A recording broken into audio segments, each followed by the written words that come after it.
साथियों, केंद्र की नरेंद्र मोदी साहब की सरकार के सहयोग से जम्मू कश्मीर के माननीय उपराज्यपाल महोदय श्रीमान मनोज सिन्हा जी, ऑनरेबल लेफ्टिनेंट गवर्नर साहब की एडमिनिस्ट्रेशन ने जम्मू कश्मीर के संदर्भ में 28,400 करोड़ रुपए का जो इंडस्ट्रियल पैकेज, जो इंडस्ट्रियल इंसेंटिव जिसकी घोषणा की है, यह जम्मू कश्मीर के इतिहास में इंडस्ट्रियल सेक्टर को मजबूती के लिए एक बहुत शानदार पहल केंद्र की नरेंद्र मोदी साहब की सरकार और जम्मू कश्मीर के माननीय उपराज्यपाल महोदय जी ने की है। पिछले 70 वर्षों में जम्मू कश्मीर के अंदर धारा 370 के चलते बहुत सारी ऐसी बाधाएं थी जिसके कारण जम्मू कश्मीर के अंदर इंडस्ट्रियल डेवलपमेंट, इंडस्ट्रियल ग्रोथ सही ढंग से नहीं हो पाई। और आज के परिप्रेक्ष्य में, इस वर्तमान के बदले हुए हालात में केंद्र की नरेंद्र मोदी साहब के सहयोग से जम्मू कश्मीर के माननीय उपराज्यपाल महोदय जी ने जो जम्मू कश्मीर के इंडस्ट्रियल सेक्टर को मजबूती देने के लिए 28,400 करोड़ के इंसेंटिव्स का जो प्लान किया है, वो जम्मू कश्मीर के अंदर इंडस्ट्रियल ग्रोथ, इंडस्ट्रियल डेवलपमेंट में बहुत महत्वपूर्ण भूमिका अदा करने वाला है। साथियों, हम जानते हैं कि इंडस्ट्रीज के डेवलपमेंट में दो अहम सेक्टर, मैन्युफैक्चरिंग सेक्टर और सर्विस सेक्टर, दोनों का बहुत बड़ा रोल होता है। इस जम्मू कश्मीर में नए इंडस्ट्रियल पैकेज में यहां ऑलरेडी इंडस्ट्रियल क्षेत्र हैं, यहां इंडस्ट्रीज चलती हैं, जैसे Jammu district, Samba district, Kathua district, Udhampur district, इन सभी डिस्ट्रिक्ट्स में मैन्युफैक्चरिंग सेक्टर में 30% तक सब्सिडी होगी। यह मैन्युफैक्चरिंग सेक्टर, इसमें प्लांट्स एंड मशीनरी, जो बड़े बड़े प्रोजेक्ट्स के लिए मशीनरी खरीदी जाएगी, उसमें सीधा सीधा 30% तक सब्सिडी का प्रोविजन है। और वह क्षेत्र, यहां अभी तक इंडस्ट्रीज का डेवलपमेंट नहीं हुआ है, जैसे रियासी, रामबन, डोडा, किश्तवाड़, राजौरी और पुंछ जैसे क्षेत्र में मैन्युफैक्चरिंग सेक्टर में इस पैकेज के अंदर 50% तक की सब्सिडी का प्रोविजन सरकार ने किया, जिससे वो एरिया जो अनडेवलप्ड रहेंगे, उन सभी अनडेवलप्ड ब्लॉक्स तक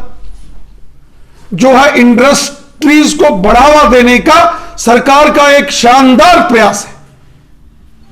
वहीं सर्विस सेक्टर के अंदर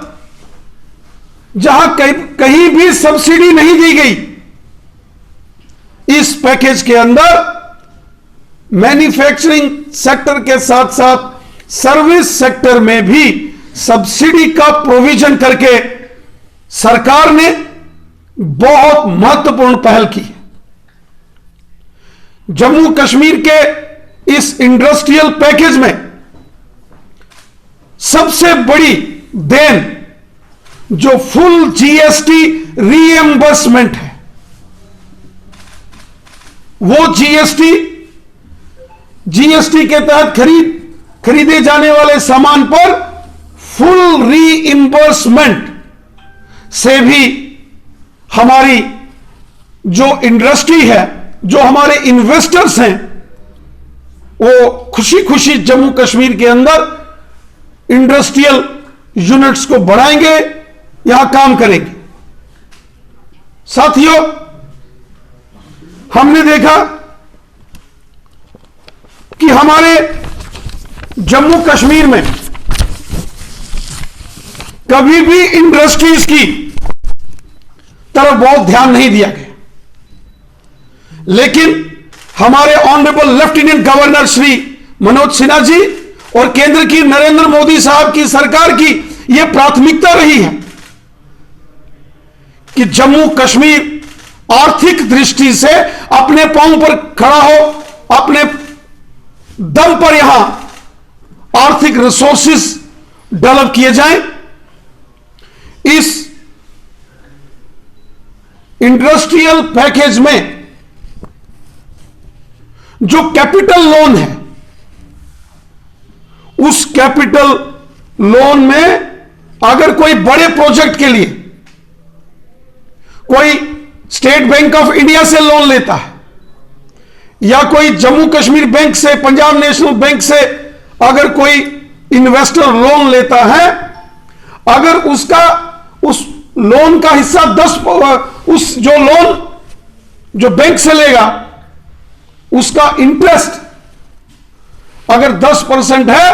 तो 6% उसमें सबवर्जन सरकार की तरफ से होगा।